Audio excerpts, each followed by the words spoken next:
I'm Ruth Ruttan from Retrofit Pilates. I am a Master Instructor here and the Education Coordinator. And today we're going to be looking at a mat exercise called the single leg circles, small ones and big ones, and how they progress from one to the other. So one of the main concepts that we're trying to teach here is the idea of where the pelvis and the spine are in relationship to the mat. And the other is trying to keep that nice and still while we move the weight of our leg against that inner core unit that helps us stabilize the pelvis and the spine. So I've got a flex band to help me out a little bit for some of this, and I'm gonna lie down on the mat. And at first when we're learning this, we might just have the legs bent and we might play with the position of our pelvis. So I'm going to imagine that I have a plate on my pelvis and there's a marble in the center, and I'm going to roll the marble towards my belly button, and then I'm going to roll it towards my pubic bone. When I roll my marble towards my belly button, it is actually moving my back closer to the mat, and that's what we would call an imprinted position. And as I roll it towards my pubic bone, I go through neutral and then I go to sort of a tipped pelvis, if you will, or an arched low back. And I want to find that nice place right in the center where my marble rests right in the center. So I'm going to keep my legs bent just for ease, and I'm going to take the flex band and put it around the back of my knee, and it's just going to give me some support, and I'm going to put my elbows on the mat. So I'm just going to start by making circles, and you'll notice that my pelvis is actually moving.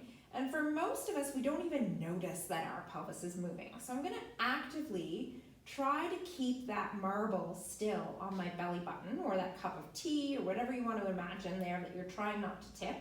And I'm going to try and move my leg as freely as possible in a circular-like motion. And maybe I'll do the other direction. And if I feel like I've pretty much anchored this, mastered this, and feel pretty good about it, then I might move to a straight leg with the flex band still. So again, just looking at trying to stay nice and still through my torso and my pelvis as I make these circles. To make this even more challenging, I might also extend my bottom leg, giving it lots of energy. I like a flexed foot to help me send the energy all the way down my leg. And then again, I'm looking for those little circles while I keep my torso nice and still. So without the flex band, how do I know my pelvis is still? Well, I'm not entirely sure I'm going to know, but one of the ways you can do this is you can actually take your hands and you can put your hands, just your fingertips, underneath your tush. And as you're doing this, you might feel more weight come on and off your hands. And if it's a significant shift where it comes right off, then you might notice that it gives you a good indication that there's some movement happening. So let's move to the full leg circles. So here we still want to have an awareness of what the pelvis is doing, but this time we're allowed to take the pelvis off the mat. And as we come back to center, we want to stabilize. And when our leg is off to the side, we keep weight into both sides of our pelvis. So we cross the leg and the hip is allowed to come off.